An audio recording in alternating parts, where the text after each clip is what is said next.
Well, hello, everybody. Welcome to Tax Talk with the Real Estate Guys, how you can pay less tax legally, ethically, and easily. And this is our series we're calling Trump Tax Secrets. And it's because a lot of folks have looked at President Trump's taxes and said, wow, the guy makes a lot of money and only pays a little amount in tax.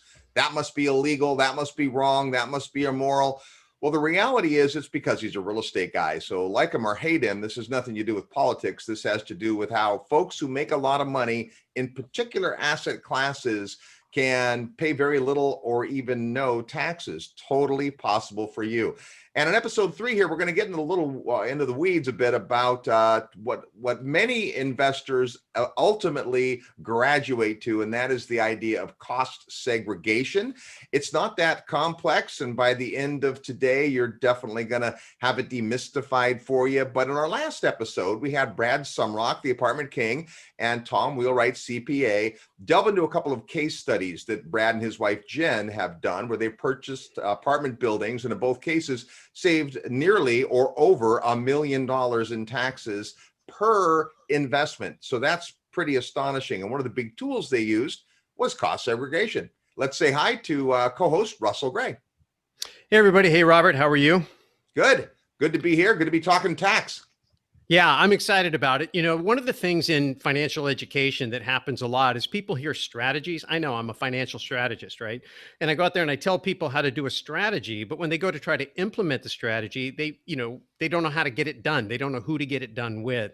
And so we felt like if we were going to go through this series and explain to people how it is, people like Donald Trump, Robert Kiyosaki, Kenny McElroy, Brad Sumrock, hardcore real estate investors, how is it that they don't pay income tax? At first, you get the concept, which you've covered in episodes 1 and 2. Now we're going to get into the weeds of actually how do you do it. And one of the most powerful tools to do it is to be able to take the property itself and break it up into its individual components, because that's what the tax law does. And then you attack it differently on different depreciation schedules, and then you're able to accelerate that. And I'm sure all of that was covered in the last episode. But here we get a chance to get into meeting somebody who actually knows how to do this at a tactical level and helps people do it on a day in and day out basis. Yeah, as we mentioned on the last episode, Tom Wheelwright brought up the fact that this is something you can't do at home. In other words, you have to do this in conjunction with an engineering and tax professional. Sometimes those are two different firms. Sometimes that's a firm, but there's reasons for that. But here's the big picture. Before we get into the weeds, the big picture is this. Real estate wears out, not the land, not the dirt, but the structures. If you build an apartment building or a house or a retail strip center, over time it's going to wear out. And because of that, investors get a tax deduction, a tax favored status, if you will, for the fact that their property is wearing out. So here's where people start to get confused. They understand writing off their expenses. If I pay for something, I put a brand new water heater into my apartment building, well, it would make sense that I would get to expense that and not pay tax on it. But when we talk about depreciation, it's a benefit that doesn't actually cost us money today. I used to teach appraisal at the college level, and we talked about depreciation there, but a different kind of depreciation. Really, the concept of depreciation over time, we have what we call the age life method of valuation, which says that, say, a single family house lasts, pick a number, 80 years. Appraisers would say, all right, 80 years, it's 40 years old now, which means about half of its economic life is gone. So an investor would get credit for that half of an economic life that's gone. In reality, though, most houses that are, say, 40 years old haven't gone down in value since they were built. They've gone up in value. So through this mechanism, it's possible to have true cash flow income from real estate while enjoying a benefit or a deduction. And so just basic depreciation is a way to do that. What cost segregation does is really get into kind of the 202 level of understanding that the components of property are different. So to talk about that with us, let's say hello to Erik Oliver. Erik is with Cost Segregation Authority. He knows a thing or two about this. Hey, Erik, how are you? Good. How's it going, Robert? How's it going, Russell? Thanks for having me. Well, we wanted to pick your brain because this is your space, man. This is what you help people do. So pick up the ball there, cost segregation. How would you explain it to someone that maybe hasn't done it before? Well, I think you did a great job there, Robert. Basically what it is, you're asset, whether it's a commercial property or residential property, the IRS has put a class life on both of those. So residential rentals are 27 and a half years and commercial property is 39 years. So basically what the IRS is saying is that over 27 and a half years, your residential building will depreciate down to basically a book value of zero. And you think about that, it makes sense that a residential rental where you've got somebody living there 24/7 is going to depreciate faster than, say, a commercial building where you've got people working 9 to 5. And so that's why there's a 27 and a half year versus 39 year on the commercial side. But these depreciation expenses, like you said, they're non-cash expenses. So you get to actually take that depreciation every year. A lot of us will just do straight. We buy a building, we hand the closing statement to our CPA, and they'll take basically 1/27th and a half of that building, and that is your tax write-off every year. So let's say, to make the math simple, let's say you buy a single-family rental home and you've got a value of $270,000. You're going to get about a $10,000 write-off every year against your income for the next 27 and a half years. And so let's say you've got 110,000 of taxable income. Well, instead of being taxed on that, now you're only taxed on 100,000. And so we use these appreciation expenses to help lower our taxable income, thus creating the tax savings. Now, Eric, on a single family house, you can imagine that there probably are components of the property that depreciate faster than others. But because this is something that takes a lot of work, I would guess that most single family investors don't do this, but certainly in commercial buildings, it makes a ton of sense. And what we learned from Brad in his case study is even though he taught apartments for years, he's owned thousands of apartment units, he had a tax guy that was just basically taking the straight line depreciation you talked about and really didn't educate him about this element. So let's talk a little bit about the background of cost segregation, how it came about, and why it has to be done professionally. You know, that's a great point there. The main thing is your CPA. I look at CPAs, and I love CPAs. We work with CPAs all the time and partner with them. And CPAs are general practitioners. They know a little bit. They have to know a little bit about a whole wide range of subjects, whether it's audit, child tax credits, earned business income.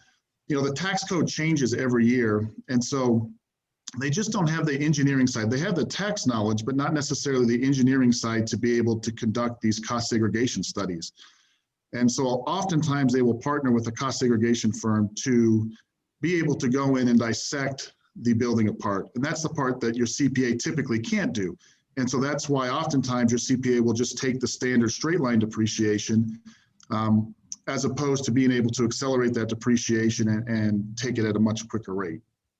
So when you do go into a property and you're trying to figure out what's what, take us through that process, because you do need that basis of construction understanding, of engineering, of the cost of things. How does that process work? Great question. So you think about when you buy a building, let's say you buy an office building.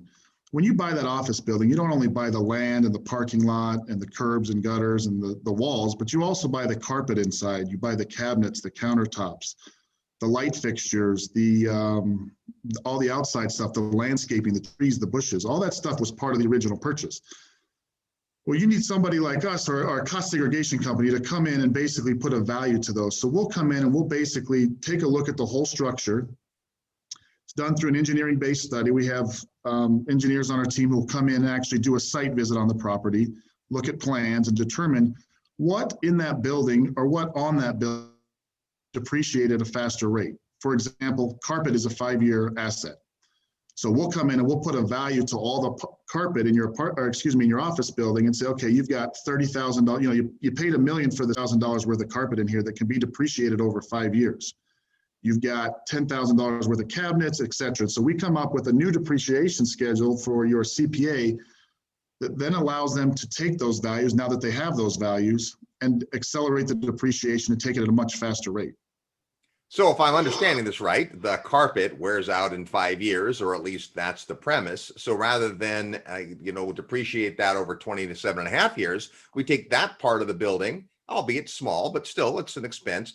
And that depreciates 5 or 20% per year, right, over 5 years. So that increases the amount that we'd have. And it's the same for all those other components. I was just looking at an office building this week, and there's kind of a nice kitchen set up with kitchen cabinets and appliances. There's a nice dishwasher and a couple of refrigerators, and some of that might be personal property, but a lot of it's built into the property. Then you have air conditioning units, those kinds of things. So what your firm does is it identifies the components and then helps the investor decide which of those things can be depreciated quicker. Correct, absolutely, and we put a value to those, and that's really the tricky part, is putting a value. When you buy an existing office building that has carpet in it, you don't know what that carpet cost was originally. You don't know how long it's been there. So we'll come in and we'll put a value to the carpet. One other thing I just want to mention too, Robert, is you talked about the kitchenette or the break room at the office building. Well, not only do you get to depreciate those appliances, but the only reason you have electrical outlets or plumbing for the garbage disposal, there's certain components of those assets that a lot of times are missed by a CPA. So they know that a washer and dryer, for example, are considered 5-year assets. But what they don't realize, or what they can't put a value to, is the electricity going from the circuit breaker to that washer and dryer unit. The only reason you've got electricity going into the washer and dryer room is for the washer and dryer. And so the IRS allows you to take the portion of the conduit, the electrical work, the plumbing to your washer. You get to put a value to all those components and write those off as well at a much faster rate. So you think about an apartment complex, how much of the electricity going into apartment complex, or how much of the electrical work in an apartment complex is for personal property? Things like ceiling fans, garbage disposals, washers and dryers, microwave ovens, refrigerators. I mean, there's a ton. Could sometimes be as close to 50% of the electrical work for an apartment unit is for personal property or 5-year assets. So you get to take a good portion of the electrical work and put a value to that and depreciate it over 5 years versus the standard 27.5 or 39. This whole idea of figuring cost is challenging enough. I mean, imagine a brand new building where you really did have the components cost of each of the parts and you had the plans. And so it'd be fairly easy to figure it out. But when someone's buying an apartment building, say that's 20 years old, now you have to go through and really assess what the different components are, what the value is, what would be reasonable. And that's the job here. It's not to try to, hoodwink the IRS or any of that. This is the way that the tax code is written, and in order to take advantage of this kind of depreciation schedule, you've got to have a professional go through. So what does that look like? How long does it take? It sounds like they've really got to check the property out to some granular detail, and then you've got to put all those costs together. Let's talk about the meat of this report that you put out. Yeah, so it usually takes about 30 to 40 days for us to complete the report. And so, it starts off with a site visit. We gather the information, we gather plans, if there's plans available. We do some work on different software to take aerial pictures so we can see what the landscaping looks like, that kind of stuff.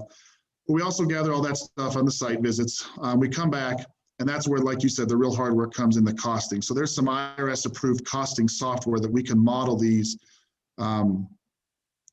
buildings after and start to put values on the different components. And so on new construction, it is a little easier because you've got construction costs, but not always. So for example, when you get your final construction pay up from your contractor, it's going to say we did $200,000 of electrical work. But I don't know if that was electrical work to go to a wall outlet or to go to a piece of machinery that's on the showroom floor. And so we have to determine, and that's what part of the site visit determines, and the plans is, okay, of that 200,000 of electrical work, how much of that can we segregate into shorter asset lives? And that's really where a lot of the savings comes, is in the segregation of those items that you don't always think about. Like I said, a washer and dryer is easy. A washer, is $500. The dryer was $500.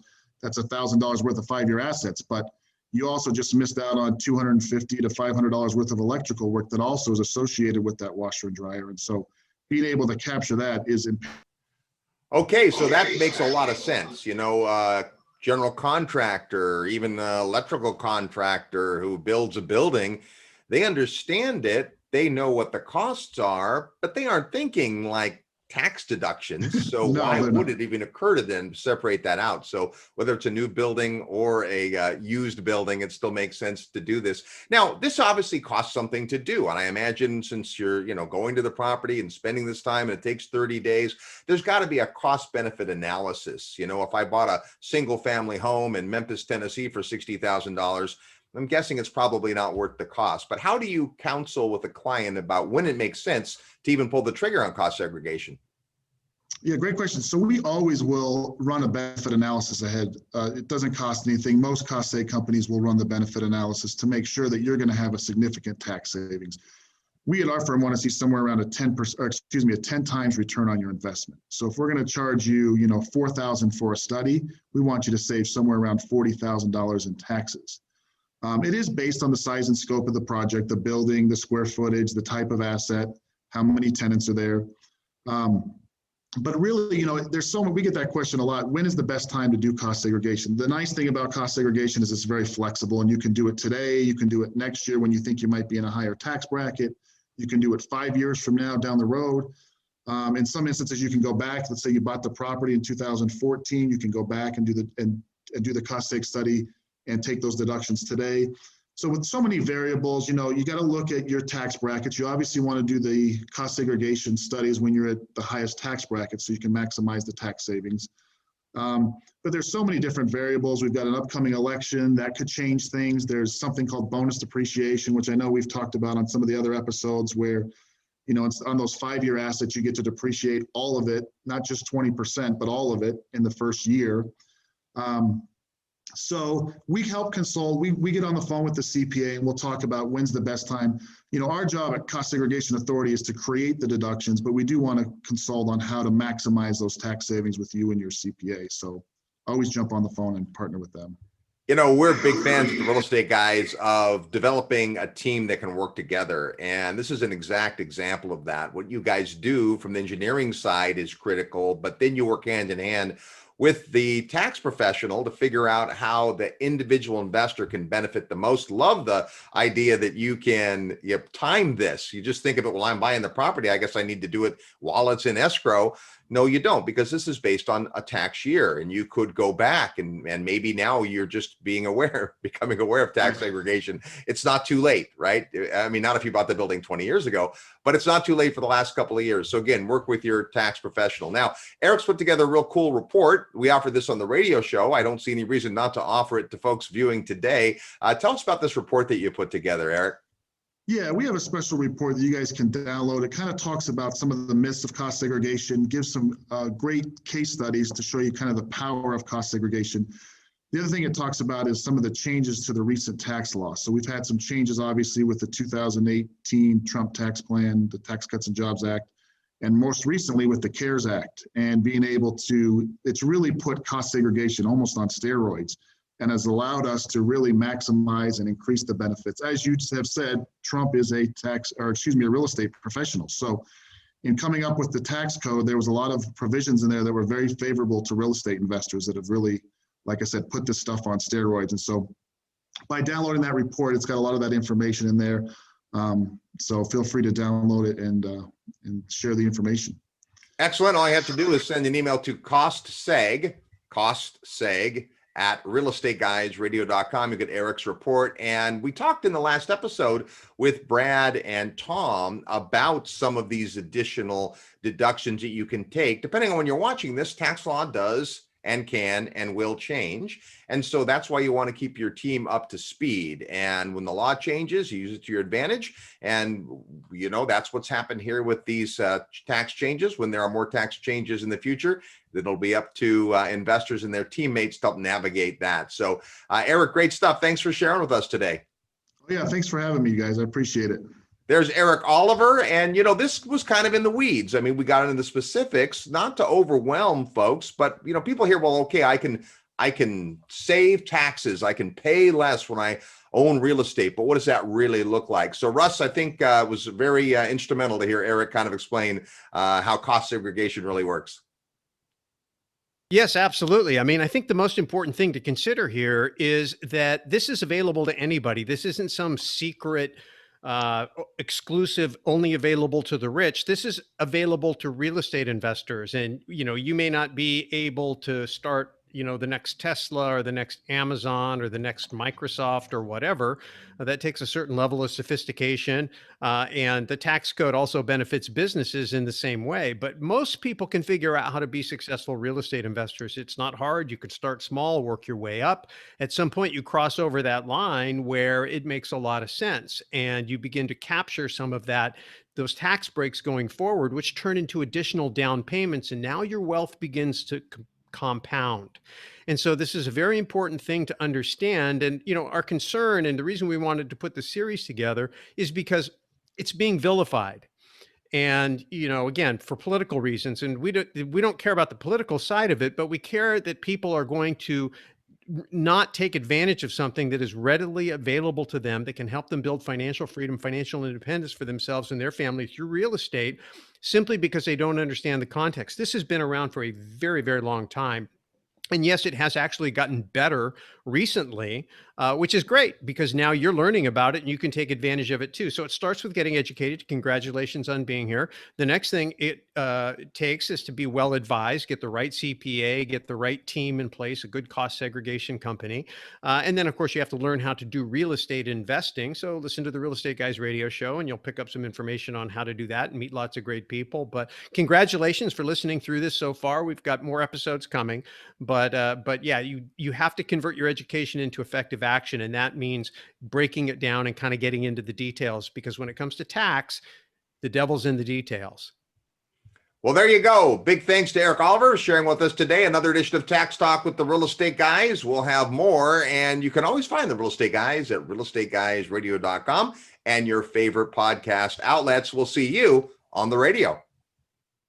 Before you go, 3 things. Number 1, subscribe. When you subscribe, you build up our subscription base, and that helps us reach more people. But even more important, it helps us attract great guests and subject matter experts to share their ideas and information with you. Number 2, click that notification bell to make sure that when we do post a new video on this hot topic, you're notified right away. And number 3, share. Please share this information with friends. Help them get on board this bus. Help them protect and preserve their wealth to take advantage of what's going on in the world today. All right. Thanks so much, and we'll see you in the next video.